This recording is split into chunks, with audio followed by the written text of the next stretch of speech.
Welcome to Tax Breaks. I'm your host, Kelly Phillips Erb.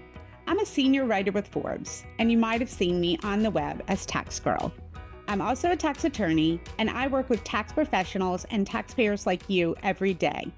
There's a lot to talk about, so let's get started. This week, we're talking about IRS programs for taxpayers that need a hand, plus Trump tariffs, the Earned Income Tax Credit, the student loan interest deduction, seasonal filing statistics, industry news, and a beneficial ownership information or BOI reporting update. First, something that sounds like it isn't related to tax, but it is. I don't hate dehydrated lasagna. That was the most recent lesson I've learned as I prepare to go to Alaska. Earlier this year, I announced that I would be heading to Alaska to prepare tax returns as part of the Alaska Volunteer Income Tax Assistance, or VITA Project. The project partners with the Alaska Business Development Center and trains volunteers to prepare tax returns for residents in remote villages who rely on VITA for free income tax preparation. These are small towns, something I'm used to having grown up in rural North Carolina, that have few, if any, restaurants or food stores. As a result, we must bring our own food. But there's another twist. To get to the villages, we have to fly in seaplanes. That means that our food must be dehydrated to save space and weight. I've been experimenting on what to bring based on recommendations from my fellow tax attorneys who have participated in the program before. My first taste test: dehydrated vegetable lasagna and a blueberry peach crisp. Despite the limited dining options, I'm pretty excited about the trip. Since my announcement, I've received several questions about the VITA program. I thought it might be a good idea to tackle some of the most common. One of those questions is whether the VITA program is currently under threat. The Trump administration has prioritized slashing programs and costs across all federal agencies other than the military, Veterans Affairs, and Homeland Security. That includes the IRS. VITA programs could be obvious targets for elimination because they often benefit families who rely on tax credits, such as the Child Tax Credit, or CTC, and the Earned Income Tax Credit, or EITC. The EITC has long been a target of some Republicans in Congress because, at its core, it's a spending program. The EITC is a refundable tax credit for eligible workers with relatively low incomes. If and when the EITC comes under fire, the VITA programs could get burned too. We'll know more as the budget talks progress. For now, nothing has changed about the EITC, but some eligible taxpayers won't receive the benefit of the credit because they don't file a tax return. Direct File, the IRS's new online tool for filing tax returns, may be the key to getting eligible filers to claim credits like the CTC and EITC. Direct File guides people through their tax returns in an intuitive interview style, and then empowers them to file their returns for free from computers, tablets, or smartphones. The IRS piloted the program last year in 12 states, and survey findings on how it was received were remarkable. 90% of respondents ranked their experience with Direct File as excellent or above average. This year, the program is available to millions of residents in 25 states, including the 6 largest: California, Texas, Florida, New York, Pennsylvania, and Illinois. And despite public confusion over Direct File this week, the program remains open. You might have heard that Elon Musk posted on X, formerly Twitter, that he had deleted 18F, the group responsible for creating the technology behind projects like the IRS Direct File program, in response to a post suggesting that the far-left government-wide computer office was recently taken over by Musk allies. That caused some users on social media to incorrectly report that the Direct File program itself had been axed. Here's what you need to know. 18F is not a group inside the IRS, but a team of designers, software engineers, strategists, and project managers within the General Services Administration, or GSA. The team collaborates with other agencies to fix technical problems, build products, and improve public services through technology. While 18F helped create Direct File, The program is administered by the IRS, and it's still operational on the IRS website. Additionally, the White House noted in an email to the press that the official IRS Direct File website remains online and is accepting tax returns.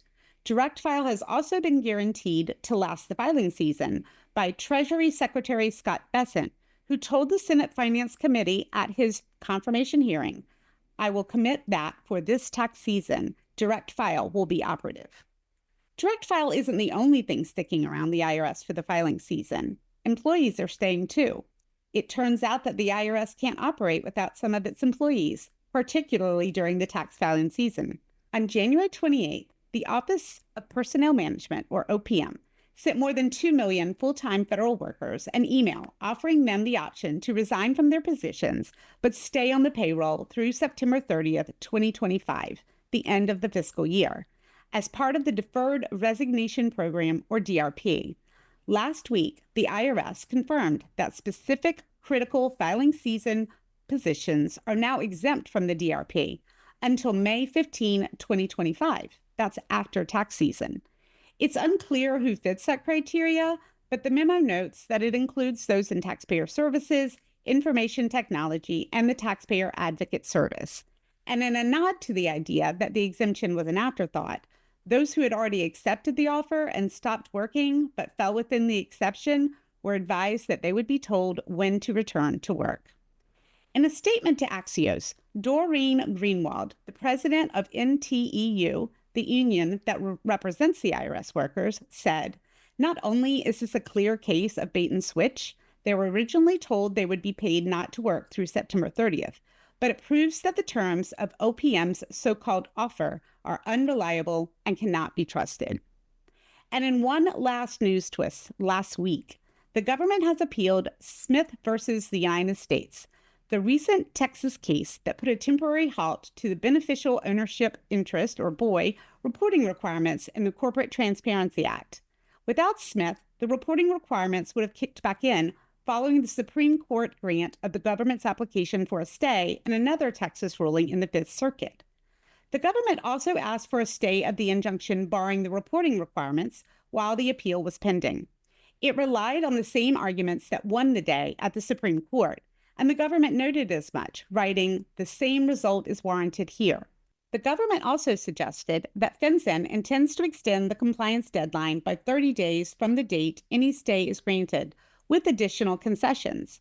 A Treasury official noted, in keeping with Treasury's commitment to reducing regulatory burden on businesses, the agency would, during the 30-day period, assess its options to modify further deadlines or reporting requirements for lower-risk entities, including many U.S. small businesses, while prioritizing reporting for those entities that pose the most significant national security risks. It's unclear exactly what that means, but it does suggest that the government may be willing to narrow the sweeping requirements. Now, let's answer a taxpayer question. This week, a reader asked, "How do I deduct my student loan payments?" Here's my answer. You can't deduct your student loan payments, just the interest part of the payments. You can deduct up to $2,500 of the interest you paid on a qualifying student loan. The limit is per return, not per taxpayer. That means that married taxpayers filing jointly don't get double the cap, though married taxpayers filing separately can't claim the deduction at all. And best of all, you don't need to itemize to claim the deduction. Your student loan must have been taken out to pay qualified education expenses. This includes tuition and fees, books, supplies, equipment, and other necessary costs like transportation. Room and board may be included, but some restrictions apply. Your student loan doesn't have to come from a formal student loan provider. You can include other debt, such as credit cards, bank loans, or a line of credit, if you use those loans only to pay qualified education expenses. Do not commingle expenses.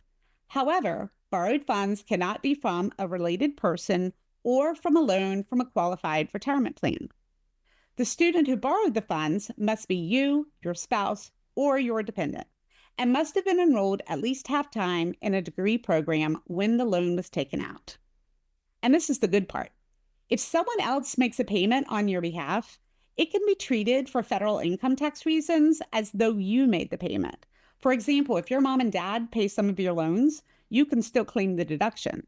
But be careful. If your parents claim you as a dependent, but you are legally obligated to pay the loan, then neither one of you can take the deduction. The student loan interest deduction is phased out or reduced if your modified adjusted gross income, or MAGI, is between $80,000 and $95,000, or between $165,000 and $195,000 if you file a joint return. For most taxpayers, MAGI is your adjusted gross income before subtracting any deduction for student loan interest. And there's no double dipping. You must reduce your qualified education expenses by the total amount paid for by employer-provided educational assistance, tax-free distribution of earnings from a Coverdale Education Savings Account, or a qualified tuition program, or QTIP, U.S. Savings Bond interest previously excluded from income, tax-free scholarships, fellowships, and grants, and veterans benefits. You should receive a tax form from your lender each year showing the interest you paid. Generally, if your lender received interest payments of $600 or more during the year, the lender must send you Form 1098-E by January 31st.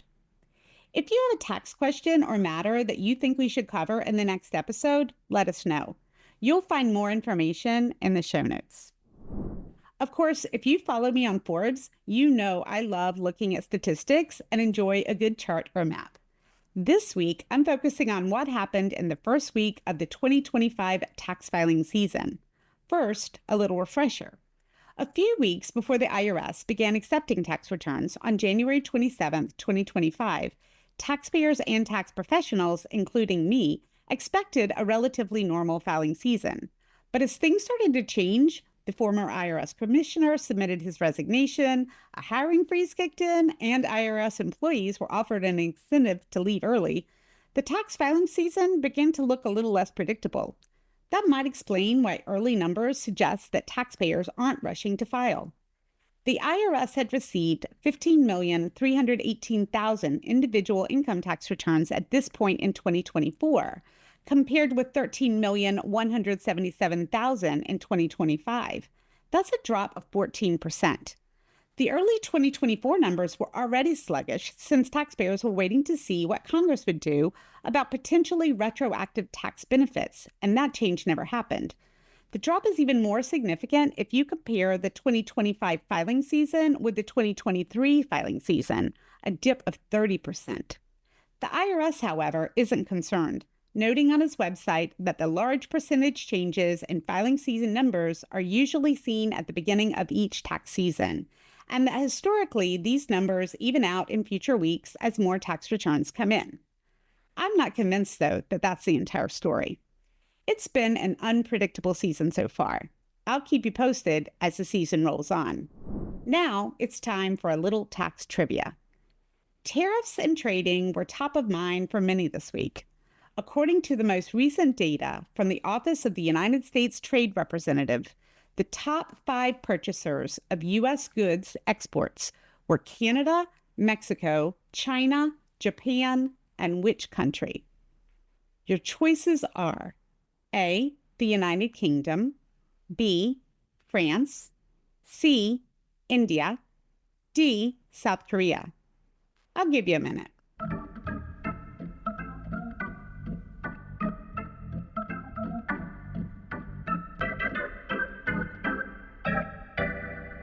The answer is A, the United Kingdom. The United States is the world's second largest exporter of goods, behind only China. The top 5 purchasers of U.S. goods exports in 2022 were Canada, Mexico, China, Japan, and the United Kingdom. Now it's time for a deeper dive, and we're staying focused on tariffs. You can't flip on the news or click through social media without hearing about tariffs these days. And while everybody thinks they know something about tariffs, how they work can be challenging to figure out. That's because they are often a moving target. A tariff is a tax on imports. A country typically imposes tariffs to make money or to protect certain industries from competition. Sometimes it's both. The idea is that tariffs make it more expensive to use foreign goods. In theory, that higher cost should mean a decline in imports and an uptick in the use of domestic goods, assuming that the goods are manufactured or available at home. The current Trump plan is to impose 25% tariffs on Canada and Mexico and a 10% tax on imports from China. A reduced tariff of 10% would apply to Canadian energy imports. The tariffs have already been subject to delays. The 25% tariff on Canada was slated to begin on February 4th, but on February 3rd, Canadian Prime Minister Trudeau agreed to a 30-day pause. The 25% tariff on Mexico was also scheduled to start on February 4th, but was also delayed by 1 month after the two countries reached a deal. The tariffs in China went into effect in early February, but changes have already been made. Notably, Trump reversed his decision to eliminate the de minimis loophole that allowed packages from China valued at under $800 to be processed without customs duties or tariffs, a boon for retailers like Temu. Though the order said Trump would get rid of the loophole again once the U.S. Commerce Secretary establishes a system to fully and expediently process and collect tariff revenue. Trump appears to be using the import taxes for two distinct purposes: to raise revenue and to force countries to cooperate with his domestic policy agenda, including immigration curbs. His problem? If U.S. trading partners capitulate to Trump's policy demands and he rewards them by withdrawing the tariffs, much of that hoped-for revenue will dry up. The question then is, which does Trump want more, tariff revenue or perceived international policy victories? I guess only time will tell. Now for something a little more brief, some quick tax and accounting newsmakers. The American Institute of CPAs, AICPA, submitted a letter to the IRS asking the agency to consider including a checkbox in space for a Federal Emergency Management Agency, or FEMA, declaration number to allow taxpayers affected by federally declared disasters to self-identify as eligible. Currently, taxpayers who are claiming disaster relief have to write the FEMA number at the top of the return, making it easy to forget. The National Taxpayer Advocate reminded taxpayers that the 2025 tax year marks the 50th anniversary of the Earned Income Tax Credit, or EITC. That's what we were talking about earlier in the show. The Tax Reduction Act of 1975 introduced the EITC as a modest tax break to provide financial help to economically challenged working families. Over the years, the EITC has grown into the federal government's largest refundable tax credit program for low to moderate income workers. And in state news, a new South Carolina proposal would lower taxes for boat owners. The bill would provide a property tax exemption of 50% of the fair market value of watercraft. South Carolina is a top destination for boating and fishing. And that's a wrap. Thanks to all of you who continue to watch, comment, and share the show. Next week, we'll have more information on scams, including one so outrageous that it was made into a docuseries, and we'll take a peek into some privacy issues. I'd love to know what you thought of this episode. You can send an email with your feedback to kerb@forbes.com. And if you liked it, please share. You can find a link to the audio of each episode on Forbes.com. Thanks for listening, because paying taxes is painful, but hearing about them shouldn't have to be.